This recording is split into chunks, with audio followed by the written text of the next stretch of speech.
body. Maintenant, ce qui est à l'intérieur de body, il s'affiche toujours sur ton page web ou bien ton page HTML. Ce qui est à l'intérieur va s'afficher toujours là-bas. Va s'afficher toujours sur ton page HTML. C'est pourquoi regarde sur l'écran, tout ce qui est à l'intérieur de body, tu le vois ici. Hein? Tout ce qui est à l'intérieur de body, ça s'affiche. Sur ton page HTML, tout ce qui est dans body, il va afficher sur ton navigateur. Et voilà. C'est ça body. Hein? C'est ça body et c'est ça head. Mais maintenant, l'élément HTML body et l'élément HTML head, il existe toujours à l'intérieur d'un élément qu'on appelle HTML. Ils sont toujours à l'intérieur d'un élément HTML. Ça c'est l'élément head, n'est-ce pas? Ça c'est l'élément head. Tu vois? Et ça c'est l'élément body. Et ça c'est l'élément body. Et ces deux éléments, ils existent toujours à l'intérieur de l'élément HTML. Il existe toujours à l'intérieur de l'élément HTML. Et l'élément HTML, c'est simplement, ça signifie, voilà l'ensemble de mon code HTML. Cela veut dire que ça, voilà mon code HTML. D'accord. Et maintenant, pour terminer avec le doctype, il y a l'élément doctype qui vient toujours. Et l'élément doctype, il commence toujours ton document HTML. On commence toujours par l'élément doctype. Et doctype veut dire simplement document type. Document type. Et en français, ça veut dire le type de document. Et vous voyez que après le doctype, comme que vous demandez le type de document, vous mettez toujours le type de document, vous le dites, ça c'est HTML. Et ça, vous le dites au navigateur. Et ça, vous le dites au navigateur. Ça, c'est pour le navigateur. Et le navigateur va comprendre que ça, c'est un document HTML.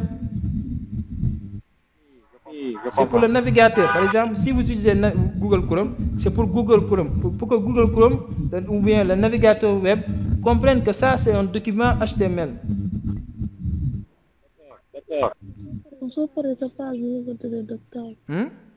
Oui? Vous disiez? Vous disiez ou bien? C'était? Ah, ok. Maintenant, c'est ça la structure générale d'un élément HTML. Et après, on a parlé des éditeurs de texte. C'est-à-dire, pour écrire un document HTML, c'est bel et bien, on a besoin d'un ordinateur. Maintenant, après l'ordinateur, on a besoin d'un éditeur de texte. C'est dans cet éditeur de texte qu'on va écrire ce code. C'est dans cet éditeur de texte qu'on va écrire ce code-là. Ce code, vous voyez, on va l'écrire dans un éditeur de texte. Et les éditeurs de texte les plus connus aussi au Sénégal sont VS Code ou Sublime Text. Et on a vu tout à l'heure comment télécharger Sublime Text ou VS Code. Maintenant, on va écrire notre code sur un de ces éditeurs. Après, on va enregistrer ça. C'est à partir de Google qu'on le télécharge. Oui, vous le téléchargez sur Google. Sur Google. Vous le téléchargez sur Google. Vous faites comme je l'ai fait. Hein. Vous allez sur Google. D'accord. Vous allez sur Google. Vous faites par exemple télécharger Sublime Text. Sublime Text. Et là, vous cliquez sur Entrée. Lorsque vous cliquez sur Entrée, mais regardez bien, parce que les logiciels, les éditeurs, ils viennent avec un langage. Soit c'est en version française ou en version anglaise. Maintenant, vous regardez là où il y a le français, parce que là, c'est en anglais. Sublime Text has been released and contains significant improvement over this version. Ça, c'est en anglais. ne cliquez pas là-bas, sinon vous allez avoir la version anglaise. Mais là, télécharger Sublime Text gratuitement, Sublime Text, un éditeur de code open source complet, ça c'est en anglais. Vous pouvez cliquer sur là-bas pour aller télécharger, parce que c'est en français. Et vous faites la même chose pour VS Code. Télécharger VS Code. Télécharger VS Code. Et maintenant, vous cliquez sur Entrée. Et voilà, il y a les liens. Et vous voyez, ça sont des liens. Hein. Tout ça sont des liens. Vous voyez, ça c'est un lien, ça c'est un lien, ça c'est un lien, et ça c'est un lien. Et les liens sont faits avec HTML, hypertext. Hypertext, c'est pourquoi on dit HTML, c'est hypertext. Et là, ça c'est en anglais. Hein. Download Visual Studio Code, c'est en anglais. Mais là, vous voyez, gratuit Visual Studio Code et une version, ça c'est en français. Donc vous pouvez cliquer là-bas pour télécharger. Donc vous pouvez cliquer là-bas pour télécharger VS Code, parce que c'est en version française.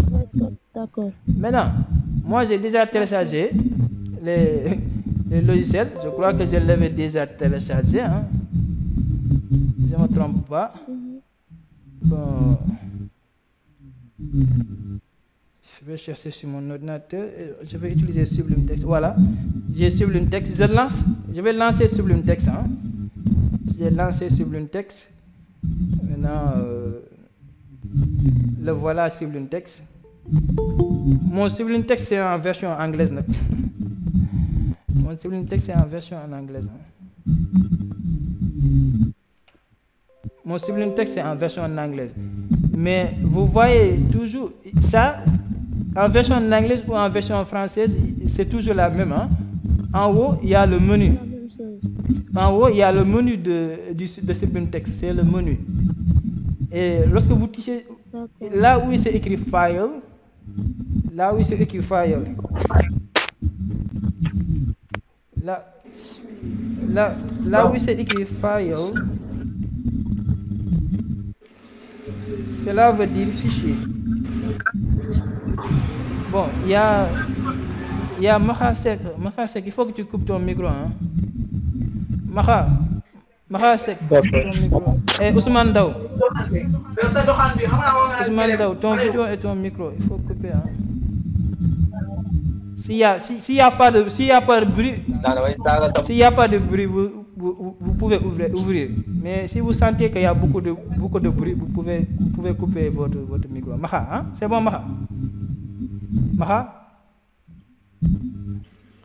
Oui, c'est bon. Ouais, tu peux l'ouvrir. S'il n'y a pas beaucoup de bruit, tu peux l'ouvrir. Hein? Bon, je vais fermer. À toi de voir. Hein? Parce que vous êtes libre d'ouvrir vos micros. Hein? Il n'y a pas de souci. D'accord. Maintenant, file veut dire fichier. File veut dire fichier. Hein? Veut dire fichier. C'est là-bas que vous cliquez. Vous cliquez là-bas. Et là, vous cliquez sur New File. Vous cliquez sur New File. Voilà. Et New File veut dire nouveau fichier. New File.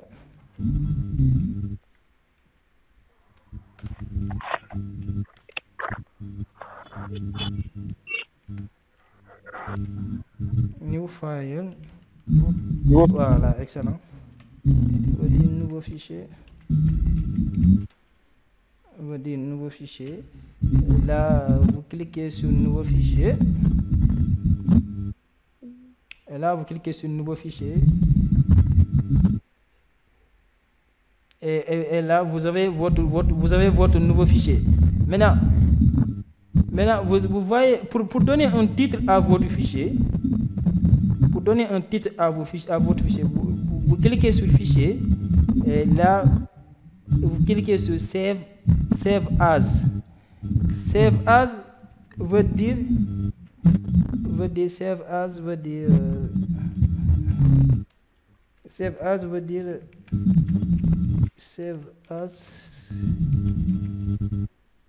veut dire enregistrer comme.